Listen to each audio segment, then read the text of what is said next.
And we're on the air on another exciting Yay! on another exciting episode of Starfleet Boy, where we have a casual and informal discussion about Star Trek, where we're focused on Star Trek: The Next Generation, and I'm joined once again by Trekker Prize Gary. Nice to be Uh, back. welcome back. We thought we might have the Doctor. He might still appear, but family calls, and we totally appreciate that. And so he may not, he may or may not pop into this episode, so that there's no surprises there. As a So Time Lord, he can pop in anytime. this is the episode before the last episode of the season. So it's very exciting for a number of reasons. And it's called Transfiguration. Do you want to do the summary, or should I? No, it's yours this It's time. my, this is my well, okay. So the crew and Dr. Crusher are called. They're responding to a distress call, and there's a crashed shuttle pod of some kind on a planet, and they discover that that three out of the four crew of the pod are dead, and one is extremely injured, like severely injured. I mean, like actually, it's pretty cool. In the scene, you actually see like the whole side of his face is ripped off, and you see his like jaw and things like that. So this is a really heavily damaged person. And so they beam him back to the Enterprise after doing some really cool techie stuff, and start to restore him back to health. But there's more to meets the eye. His recovery is extremely quick, and Dr. Crusher thinks that her efforts shouldn't be yielding the results that they're yielding, and she discovers that he's actually a Time Lord and that he's regenerating on the table. Wow. No, okay, sorry, that's a lie. That was a clever lie. Wow, it's like, where are we going with this conversation? Or with this summary? But he does have He a does gold light regenerate, that yes. he does regenerate, and he has a Okay. gold light that emanates from him. But anyways, that's for the deeper discussion. So John Doe starts to heal. He can't remember anything about himself or who he is or what his race is, and so the Enterprise is working on trying to figure that out. The Enterprise crew is trying to work on figuring that out, while Dr. Crusher is responsible for his rehabilitation. But she finds herself becoming extremely attached to John Doe, more than you normally would be for a patient. There's something about him she describes to Wesley as extremely charming and compelling, and so she's not quite sure how she feels about him, but she's very drawn to him. And the same seems true for John Doe.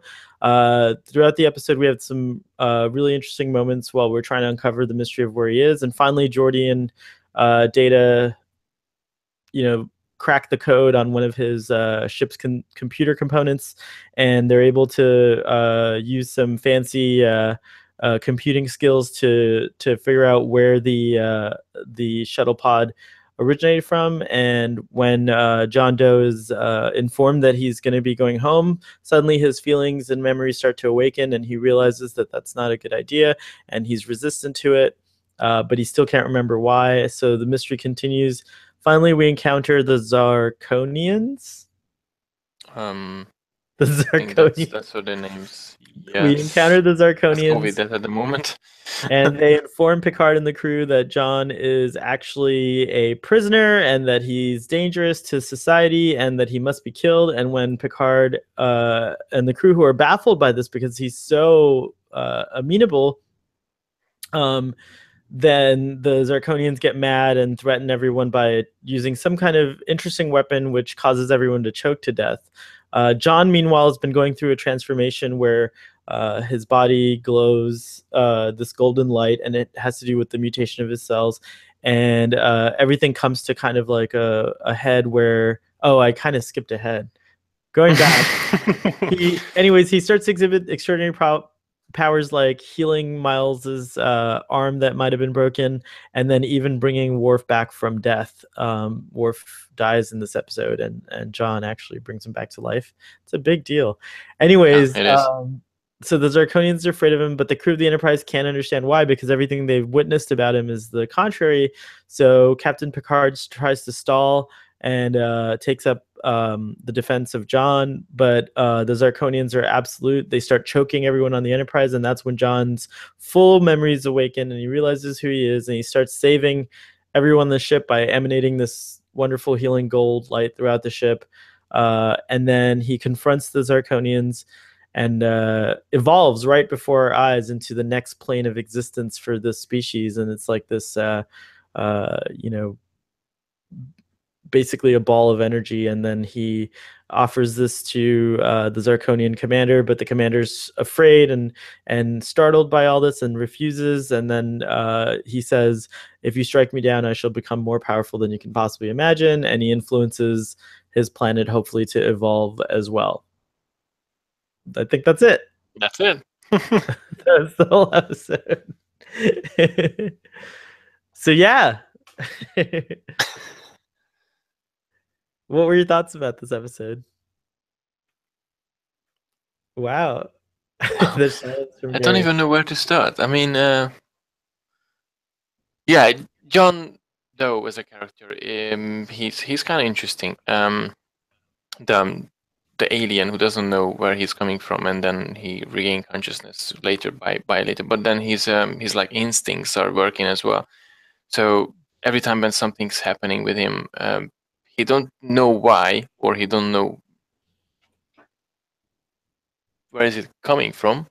But Did you hear a nah, because sound? I just heard something. But it's fine. It's I hope it's fine. It's late night In England. in England, and you know those 500-year-old buildings. They have creepy stuff going on. It's very concerning. But anyhow, so yeah, so it's like his instincts are working still. So he's like in a different level. He's still aware of what's happening with him and who is he. But at the same time, he doesn't really remember anything, and he doesn't really know who is he or why is he there or what is he going through. So it's like an interesting struggle that I think in this case we can see going on in an individual case. So and obviously he's really affecting well positively, of course, the crew of the Enterprise, and he does like healing stuff as well. That he don't know why he did it, but he did it, and then all later on we get to know it all. That's all part of the transformation, the transfiguration process, and all the mutation as well. So it's I think it's in a way it's really interesting to see really how he becomes the next step of the evolution of his race. You can witness it through this episode, and it's just something beautiful. And obviously then you have Sudan of Zagdor, then Sunad. Sunad. Yes, sorry. So you have Sunad, and He's Zirconian, which sounds Zarkon.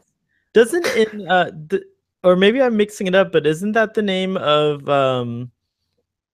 in Galaxy Quest? Aren't the Zarkonians the enemies or something like that? I forget. Or no, like the good guys. No, those are I don't know, the Plateau. I don't know. I don't. Oh yeah, I maybe that's what it is. have to refresh my memory about Galaxy Quest. Klaatu Nikto Barada. Sorry, I interrupted you. Go on. I don't know where I was. Hang I on. think I don't know where I was. I don't know where I am. Hold Um, on.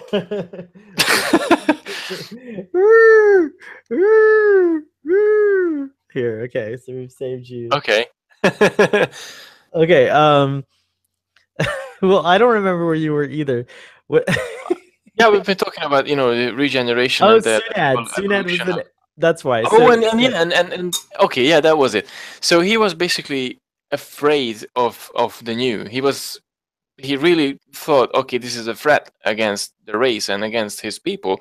Although it was just a natural course of evolution in this case. It at least that's how it appeared to be.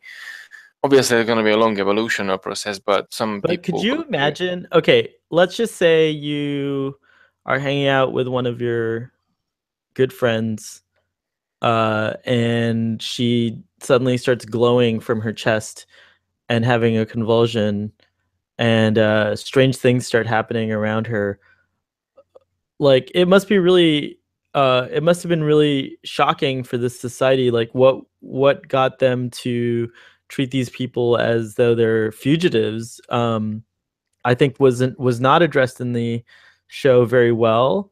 And it's something that I would have liked to have understood a little better. Like I still liked the episode, but I felt that that was something that might have been missing from it, because it is kind of a weird I think Captain thing, Picard you know? tried to touch on the topic and the subject. He wanted to get to know more Right. And about Sunad just why is didn't. he, but he just just ignored all of his requests. Like, no, it's not of your None concern. of your business. It's true. Yeah, it's like, just what the hell are you doing? Just give me back my person, and I will do the necessary steps. But it's nothing to do with you. Which, in one way, it's totally fair, because it's internal political this thing that they should not interfere with, as long as they are not, part of the Federation. But even if they're part of the Federation, they shouldn't do that, because that's against the Prime Directive.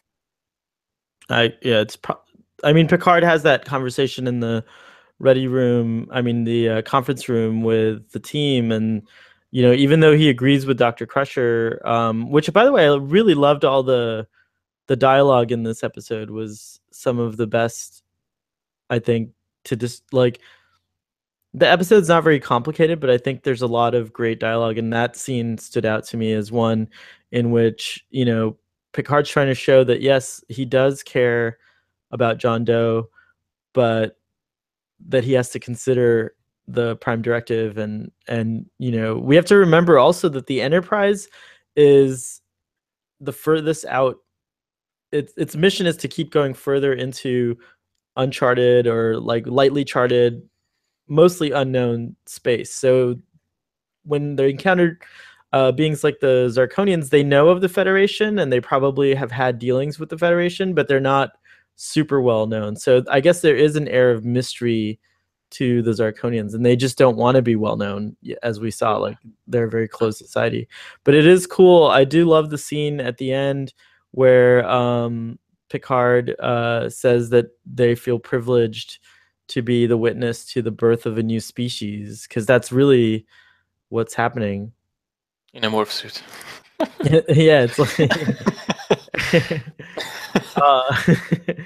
but I wrote in my notes that I felt this was an extremely heavy science fiction and medical science episode. There's a lot of jargon and technical dialogue between the characters. Like the whole opening, it's like, I don't know. Is it like, I remember being very fascinated as a kid, like, whoa, like, is any of this stuff based on reality? And of course, nowadays, I remember when this episode came out, I had a discussion with a friend of mine. She later went on to pursue biology as her career, as her degree, and we actually got into a fascinating conversation, because she was really fascinated by the idea that Dr. Crusher says that they're going to create a virus to help heal him. Like, it's like, while they're trying to resuscitate him on that, in the medical scene after they beam back to the Enterprise, she's like, I can't repeat from memory what she says, but it's like, the interphasic plasma, blah blah blah,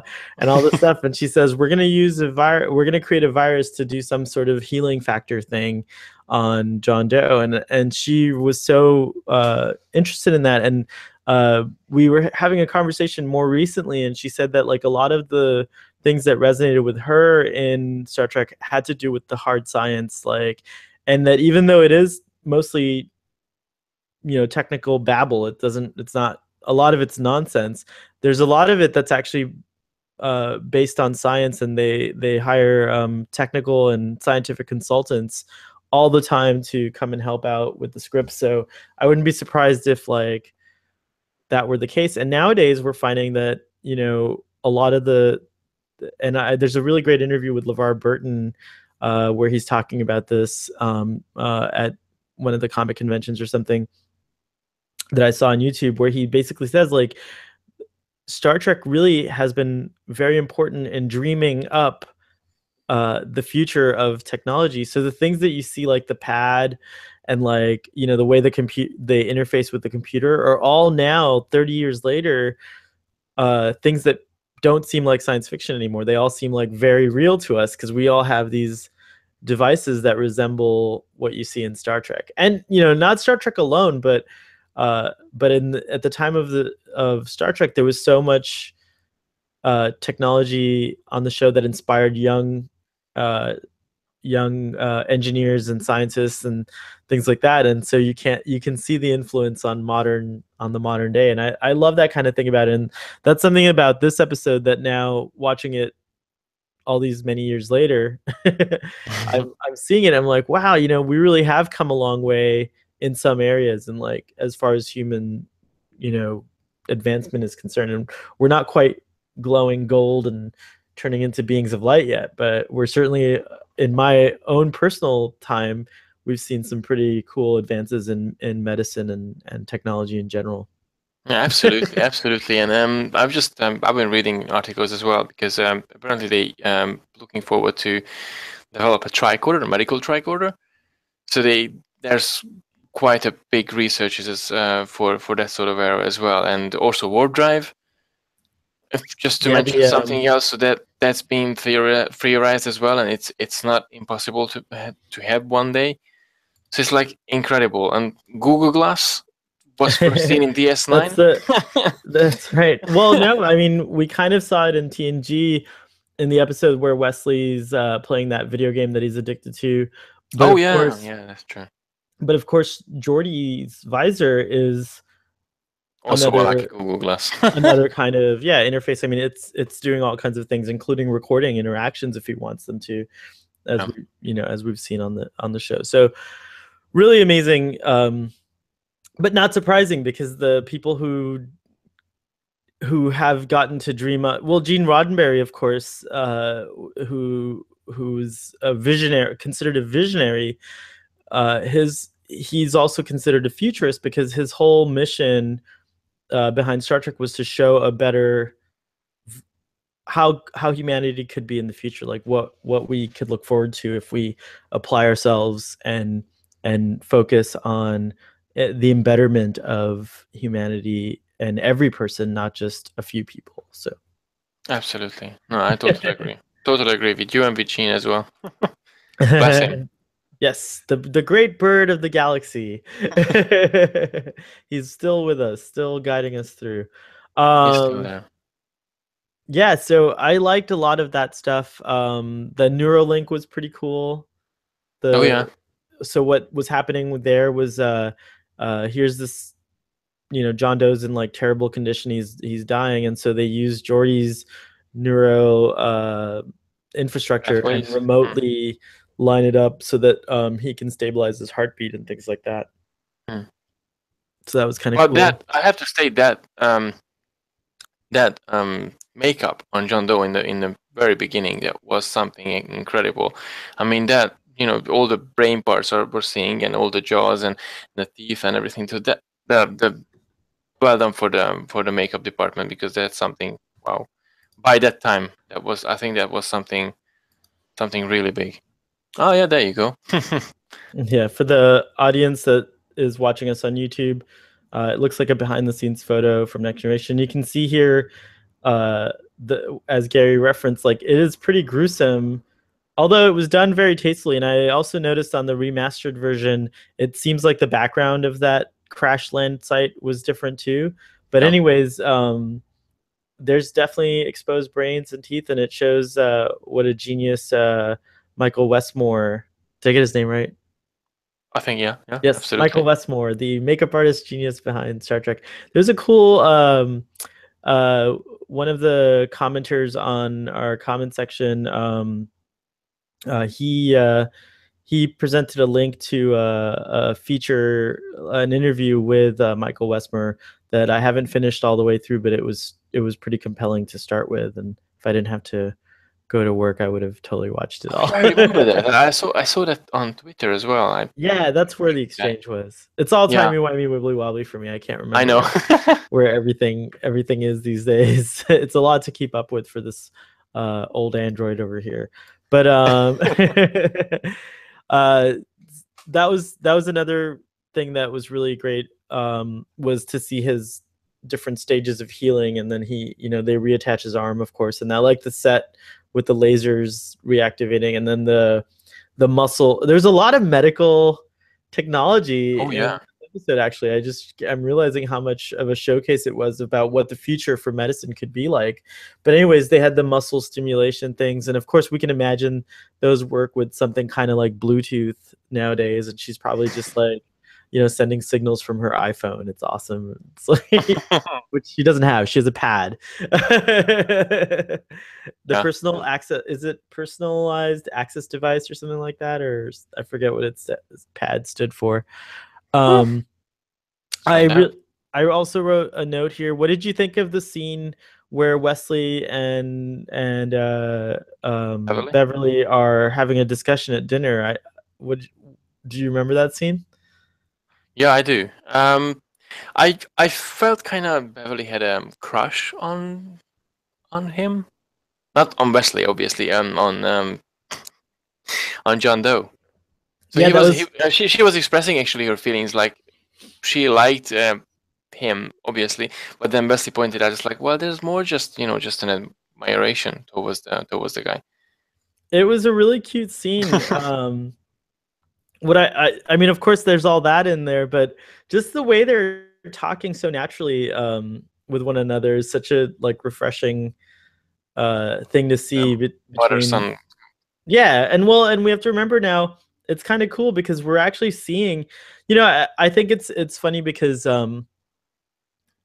it's easy to remember, it's easy to dismiss Star Trek as a like a series that you could pop in anywhere and watch. But if you Mm. do watch it in order, I feel like there's a lot of really wonderful moments, mostly centered around characters, and you get these like little scenes that mostly I think um, uh, you don't remember them at the end of, like, when you think about Star Trek, you think of the Battle of Wolf 3959, and you think of like all these like kind of epic things. But then when you really think about Star Trek, I think when you remember some of these like moments like this one, I do think it's a wonderful way to inform people just of different kinds of ways we can interact in different relationships. And I do remember like watching this episode and thinking, gosh, like, could I ever have a relationship like that with my parents? Like, I couldn't even imagine. Like, I thought it was fake at the time. Like, no kid talks to their mom so freely and so wonderfully, right? I But think, the yeah, fact is, that's not the case. There are a lot of relationships like that. And now as an adult, and it kind of, I was way younger than 18 when I saw this episode. So I started to watching this episode, it started to make me realize in my own personal journey through life that, like, I really enjoy where my relationship is with my parents now, because we talk just like this. mm. It's very like, there's not this like, oh mom, you're telling me what to do anymore, like we had with Loxana Troy. Oh It's yeah. more like, mom, this is what I'm doing, or hey mom, or dad, this is what I'm doing. So it is refreshing to see that, a relationship like that is portrayed on Star Trek, and it's a good positive reinforcement for kids to like to realize that, hey, you can have a really great relationship with your parents. And this is the end of my public service announcement. Well, no, I think it even comes down to, in time as well, and you have to grow up to become that person who will have that sort of a relationship with their parents, because you can't expect like a 5 or 6 year old to have like that sort of thing going Oh, on with their dads or something, or even 15. You have to be at least, I don't know, 20, 30 or so. Just you have your own opinion, you have your own personality developed, and then you can communicate with your parents as they are not just your parents, they are like your friends, and they, I don't know, it's a bit more complex as a relationship than just having your parents around. Like, mom, can I go to the shop? It's like, no. Can I go to no? It's like, can we talk about this? Yes. No, we can't have that. I don't know. So I'm pretty sure it requires it requires requires time maturity and effort. on both Yeah, maturity. Exactly. sides. um From both sides, that's true, because not just the kid have to grow up, but the parents has Parents to have grow to up grow as up well. too. It's so They have to true. see it from a different perspective. Very true. Deep thoughts on Starfleet boy with Trekker prize. That's worth I a T-shirt noticed. too. I don't know what's that. That's worth a T-shirt too. Deep thoughts with Tracker Prize on Starfleet boy. I love that. I noticed there's something different in Picard in this episode. I couldn't quite place it, but the closest I can come to it is that I got the impression that Captain Picard was being respectful of Beverly's relationship with John Doe, but he might have also been a little bit like interested to see if like without asking. Like I thought he just, I don't know, there was something there. What do you think? I didn't really notice that, to be honest. Okay. I thought like Picard was like a little jealous, maybe, is maybe what I was You thinking. reckon? I don't know. I don't know. It's a tough one. We might have to ask the audience to let us know what they think about that part. Mm. I like the part in there's another story, a whole plot with Wesley, not sorry, with Geordi, With Jordan and with Worf. well, Geordi and Worf, but also a romantic interest for Geordi. What was her name? Mrs. Henshaw, Christy. Yeah. Is Christy she Henshaw. now? Is she just a civilian, or because Riker doesn't give her a rank? He doesn't say. He says Mrs. Henshaw. So I'm assuming she's a civilian, which is interesting. Like, Probably. yeah, and of Maybe she's course just you. a botanist or something. She Well, I well, mean, she was going down to the botanic lab. well, the neat thing about the Enterprise is because it's a mixed vessel. There's both civilians and Starfleet personnel on board. You do have like scientists that might do a tour of duty on the Enterprise, or even just like family members of the crew along for the ride. So it's a very interesting ship, like Probably. You don't really necessarily have to hold a degree or or a education from rank, Starfleet Academy. You can just be a normal scientist and you can be assigned to the Enterprise because, along the way they go in there and then or you could your be lucky enough services to will be. be married to one of the Starfleet officers or something like that. It's Yeah. like, and there's certainly, we know there's a lot of kids on the Enterprise, so Yeah. I mean, they're just going to regular school and stuff like that. Very very different from every other Star Trek. We've never gone It's back a to space this. city, basically. It's a Yeah, small exactly. station that goes planet by planet, system by system. Yeah, we've never gone back to that. I think it would be interesting to go back to it though at some point. It's not a bad way to tell a story. um but I like the scene where they're trying to figure out the way that the gel pod memory drive or whatever it is works, and Worf's like, Mm. less talk, more synthahol.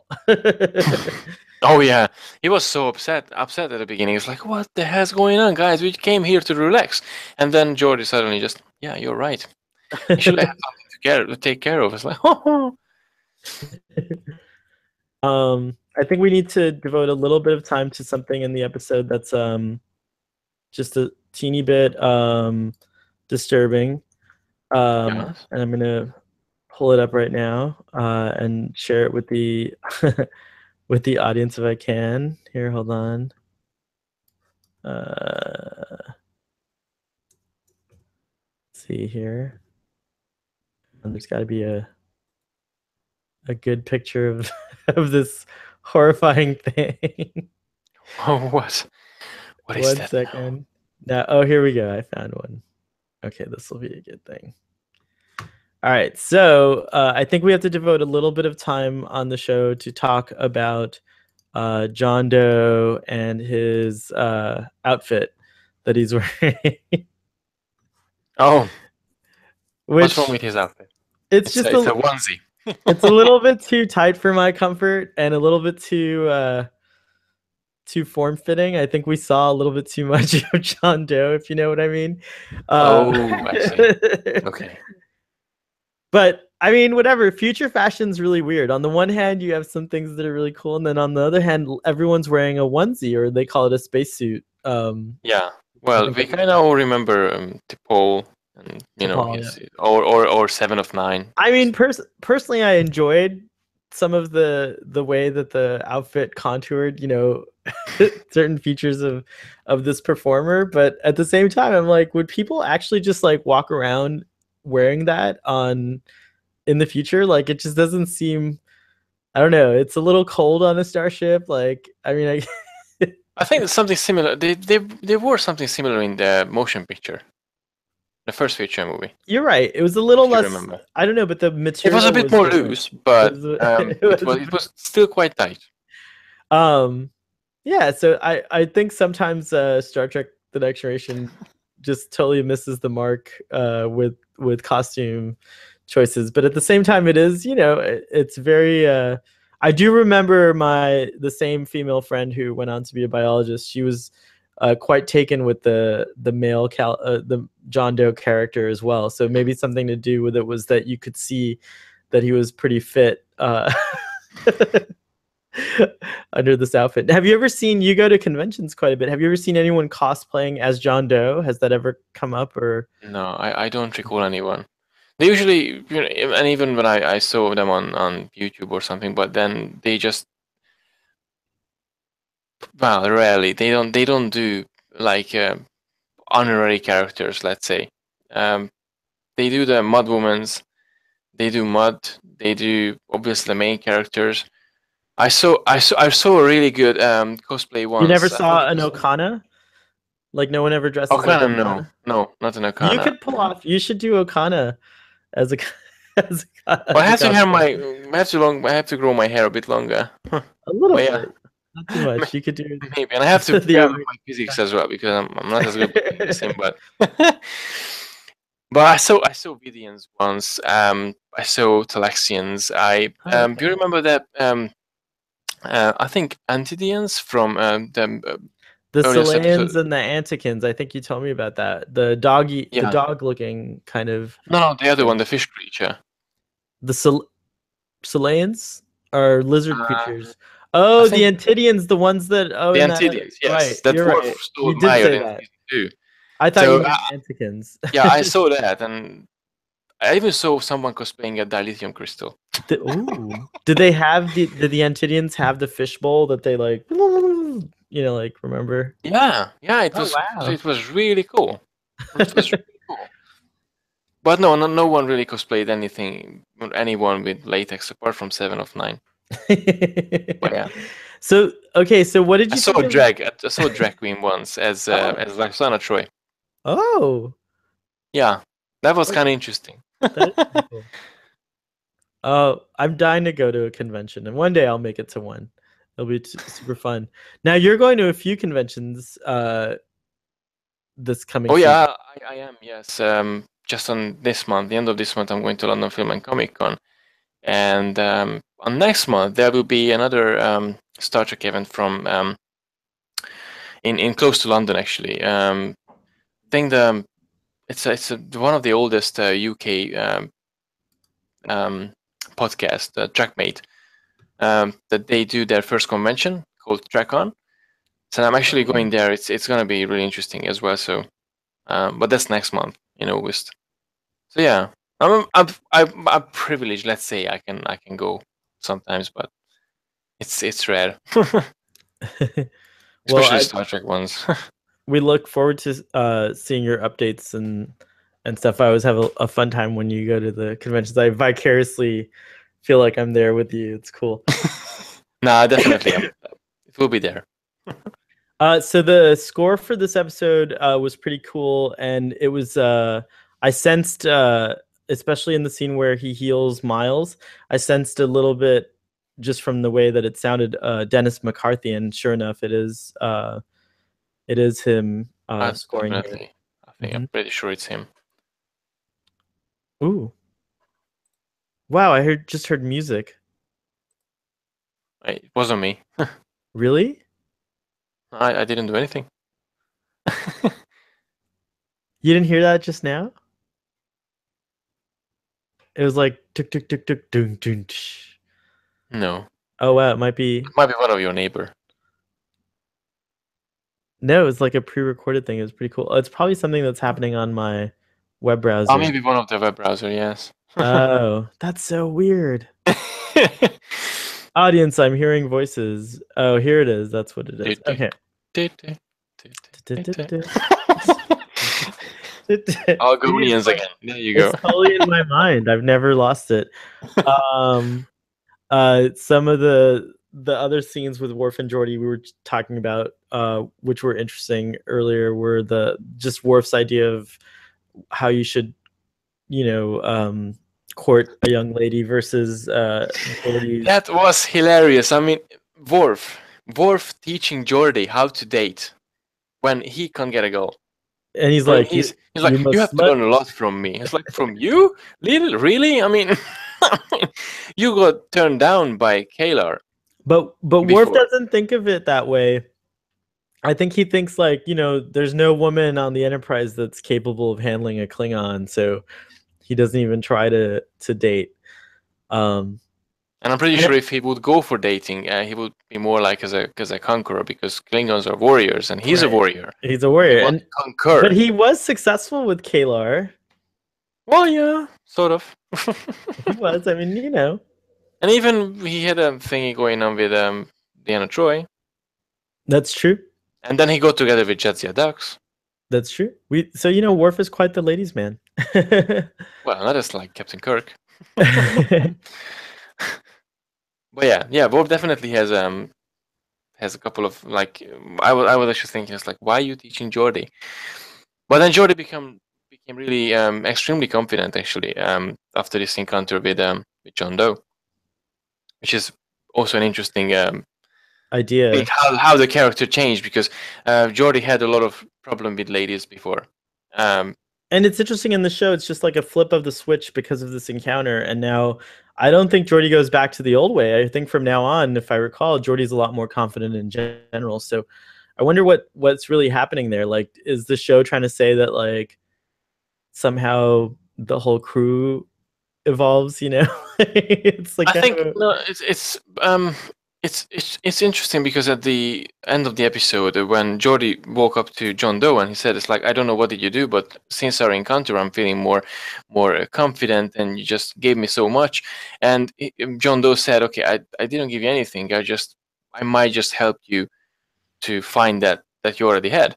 And it's actually quite interesting. So maybe, because that comes down to normal life as well, if you think about it. If I have something that I like, I have a talent, like we talked about this on off camera, like I draw, but I don't think I'm like a good drawer, good person who have good drawing skills. But then I have it, but I just can't see it, and I think it's not worthy. But then someone comes along and says, so, wow, this is amazing, and I just want you to do all of these, and to, like, I want you to do this because it's awesome, and it has value and quality in it. Then you might just realize, okay, that actually, and if it connects with people, then that fits to the picture. But in this case, in George's case, it's really just that what happened. The encounter with John Doe helped him to find his inner personality. That's something that he had, but he just didn't know how to bring along. Very, very well stated. I agree. And on that note, I would like to take a moment to say that I'm one of those people that appreciate and value your work as an artist. And I'm pulling up. This is our Starfleet Boy YouTube, and the reason it looks so slick and amazing is all because of Gary. All of the artwork that you see on Starfleet Boys on our YouTube and our website too. And anytime I try to, I hope I do a good enough job. I try to post as much of it as I can everywhere, but just to let people know how talented and how creative you are. This is like really wonderfully done. And it's I love it. Okay. Well, I'm glad you like it. So yeah, go check out Gary's work, and if you need a designer or an illustrator or an artist of many talents, please consider working with Gary. Oh my goodness, it's like I'm getting free commercials every time when I'm here. Yeah, no, it's fine. It's fine. I just hope that wasn't too awkward for you. It's very kind of you. If you need a really good photographer, then really, honestly, contact Starfleet Boy, because he's amazing. He does really good. Like, I can do the same thing, and I will. I will spread the word around. Thank you. That's very kind of you. Okay, now that we're done with promoting ourselves, back to the Yes. episode. I was wondering when Worf died. Mhm. We I don't know if it will come back to an episode or something, but it would have been interesting to actually know if he saw Stovokor or not. The Klingon afterworld Yeah. or Nether. I know Yes, this is just a totally distant thought because obviously we didn't the episode didn't really go into that scene, and I don't recall any episode that actually went into the explanation like, okay, if you die, because he basically died. And there was one episode in Voyager when Neelix dies, and he came back to life because of Seven of Nine, but then, sorry, that's spoiler if you didn't see the episode, that's fine. for you and for the audience too. So basically, there's an episode just based on this fact, as he believed in something, he believed in afterlife, and he knew, okay, there will be a garden, and there will be all the people who he lost all over his life, and they will join and unite together. But then he came back to life, and then maybe that's the explanation of Worf. I'm just so obvious I didn't see it. I don't know. So and technically he was so upset because he didn't see the picture that he was imagining. So basically Worf came back to life after when he died, and it would Mhm. have been interesting actually to go into this That's true. part, even on the next episode or something, because just he been just healed. He died on the floor, and a couple of minutes later he was alive. And wow, what did he just do? Maybe It he would be didn't a really. remember because It it would have been happened a so really. fast. I don't know. I mean, like that sounds like it would have been a really great story for a comic book to explore, or even for a novel. Or Like, for a novel, yeah. yeah, it's very nice. I wonder if that already exists. Like, there's so much Star Trek stuff out there and stories. It's amazing. It's such a And it's huge. never gonna be over Yeah, because and you can't. We're at a point where you can't even possibly, I don't think, explore all of it in your lifetime. It would take a full time devotion. It's like more than a true. full. You need a team of people devoted to keeping track of everything, which I think there is basically more or less at CBS and Paramount. And if not, I would love to create this team for you, CBS, and and hire a few people, including people that are already wonderfully involved with Star Trek. On this team, George Lucas created a team like that for Star Trek, for Star Wars. Paul Hidalgo, I think his name is, and they are the keepers of the canon, if you will. Oh, okay. Yeah, it's pretty cool, and it helps a lot, I think, because that's the one thing I really, it's it's one of those arguments like people like myself enjoy when you go out of your way to keep the continuity as tight as possible, and then Mhm. other people are like, that's bullshit, who cares, why are you so caught up in that, it's about the story. Well, I agree, it is about the story. uh, but it's It is, but delight you have to follow certain rules, well it's especially delight especially when it comes down to Star Trek. it's true, but it's delightful when you do see those rules as it were, or the continuity being closely followed, or like valid explanations for when it's Yeah. not followed. So I do think it is it's not necessary, but it is delightful. Uh, Mhm. um, but yeah, that's cool. So But and even just to connect to this topic as well, and while I was watching the episode, and the Enterprise basically just went on his route. So see, they didn't specifically go to somewhere, or that nothing happened in terms of the ship. So everything happened in the Enterprise, and I was kind of thinking, okay, in terms of Star Trek, we only saw the adventures of the Enterprise, the two Enterprises, the adventures of DS9, and obviously Voyager and Enterprise, and we're gonna see Discovery and the Shenzhou if we were gonna see Space Trek one day, but but there's so many ships, so many crew, and so many adventures going on. So basically, everyone can just start a Star Trek story and then just tell their story in the Star Trek universe. Obviously, respecting the canon and the continuity, but it's just such an interesting thing. You got to see all this all these episodes, all these wonderful stories in let's talk about Next Generation, and you can do your own Next Generation. I mean, there's a lot of people out there who really carrying the the Star Trek flame, and they do wonderful jobs with telling their story in the Star Trek universe, and it's just, I don't even know where I was going with this, but well, I kind of just sense, a side thought. I kind of sense you were just expanding on the idea of how big Star Trek is, and how expansive this universe is really. And it's a fascinating thing when the creator of a series like Star Trek passes away. There essentially is someone has to pick up the torch, as it were. And fortunately, I think the Roddenberry family is quite heavily involved as consultants and just thought makers, and just like thought leaders, I should say, and like people that I think who are involved in the production of Star Trek. I wouldn't doubt that they're going to the Roddenberry family and all the people that were involved, that are left, that are still around from the original series, and the Next Generation and the other productions. They all, in some ways, I think many of them are still involved with Star Trek, even if it's just by expressing their opinions about it, which in my opinion has a lot of weight. So as we go into Discovery, one of the things I'm actually pretty excited about is that, like, I keep reminding myself that Nicholas Mayer's involved, and like that everyone involved is a fan of the show. So whatever radical changes are laying ahead, if it has the core of Star Trek, I can't be happier than that. I might have a lot of complaints about little things like the designs, and I might not. Who knows? I might just be like, wow, this is exactly, they nailed it. It might be wonderful. Who knows?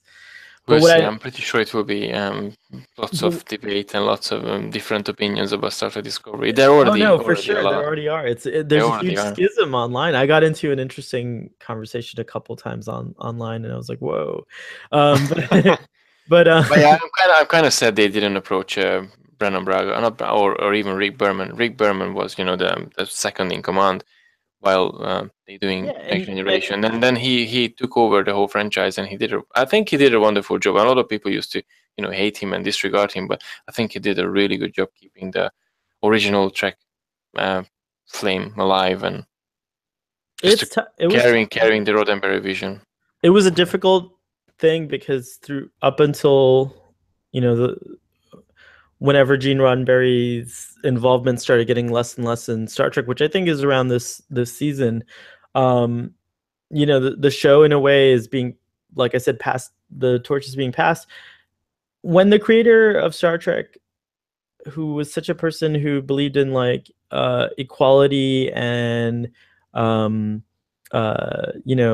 getting along and conflict not coming from within but from external sources, and he was a humanist and he had a humanist agenda, there's just this like overwhelming feeling, and this is not based in any kind of, as far as I know, Gene Roddenberry didn't make any statements like, people of the world, I give Star Trek to you as my gift. Like he never, as far as I know, he never did say anything like this. But you get the strong impression that that's what Gene Roddenberry created this show for. It was something bigger than just a franchise that he owned. It was something bigger than a story that he wrote. It was something bigger than a show that he produced.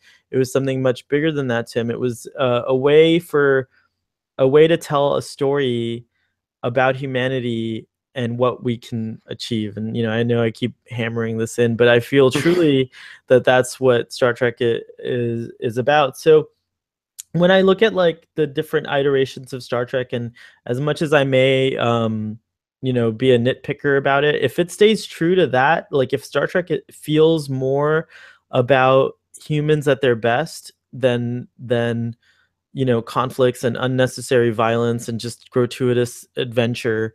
If there's a heart to the stories, it can't go wrong, in my opinion. It will do well. And so I think the best Star Trek series, like the Next Generation, the original series, the films, the core of Star Trek, is so powerful because it's the closest to that vision, if you will.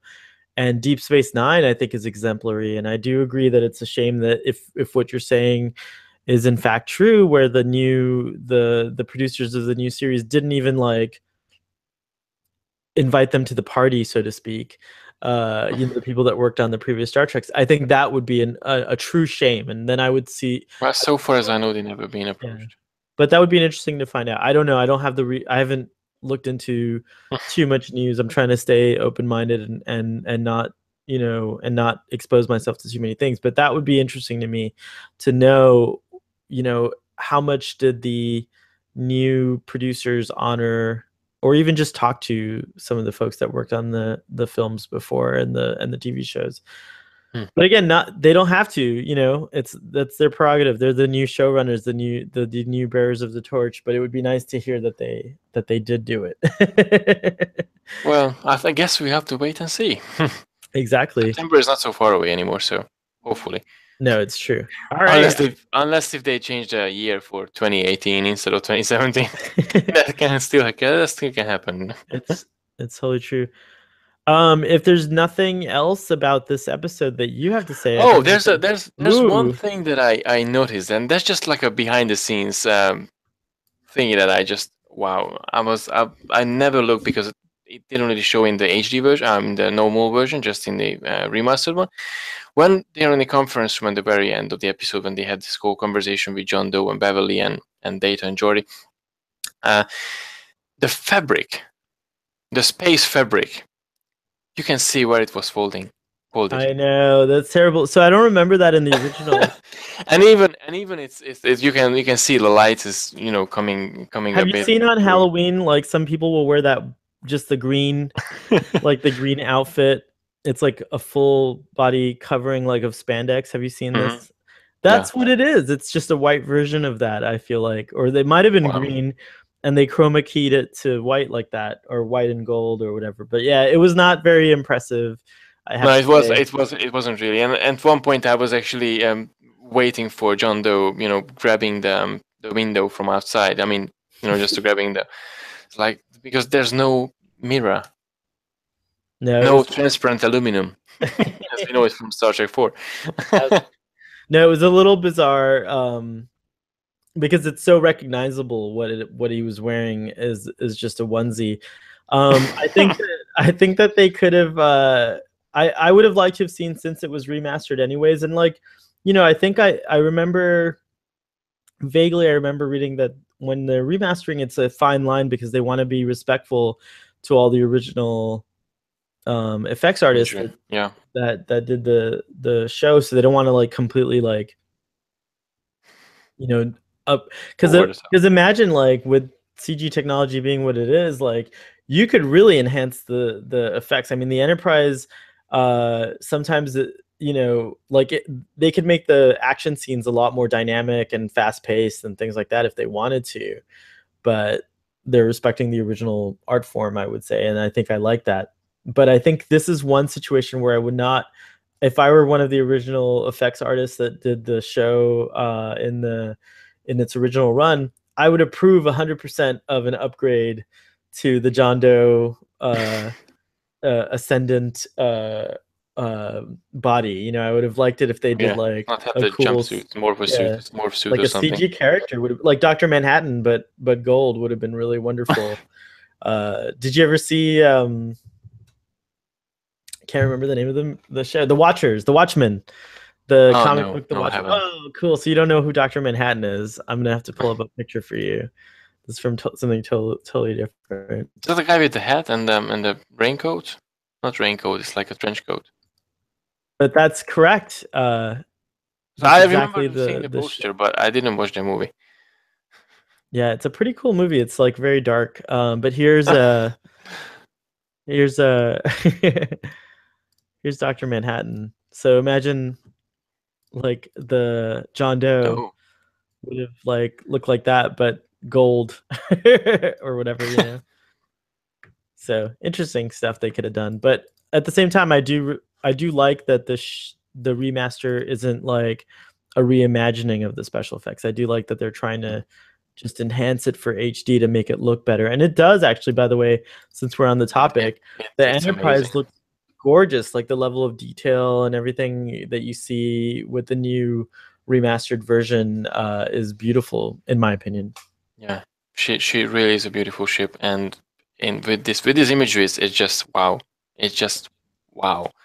I know it's a shame that the Enterprise D didn't live past the first movie, but I really love the Enterprise E. So I'm not I don't the blame you. E. I do love the Enterprise E too. Yeah, the E is a gorgeous ship in and of itself. So, and it has kind of like those ideas that I love. The nacelles are drawn back by the pylons, are kind of slanted, and it looks like the A little bit. Just to Yeah, it's kind kind of a of modernized version of the A. So they yeah, and even there's a couple of bits that they kept from the original Enterprise as well. Um, the little details that they implemented to the design of the E. So they really meshed together the two, giving a the modernish two. look of the Enterprise. So it's Yeah, it's really interesting the design process of that. But Starfleet Boy is not about starships, I guess. So no, it's true. not even Checker Prize. Checker Prize is not about starships. I always state that. But I do love starships. So if anyone thinks about I'm hating starships, no, I'm not. I'm talking about starships too, but not as much. Not as much. It's true. All right. Well, what's your rating for this episode? Wow.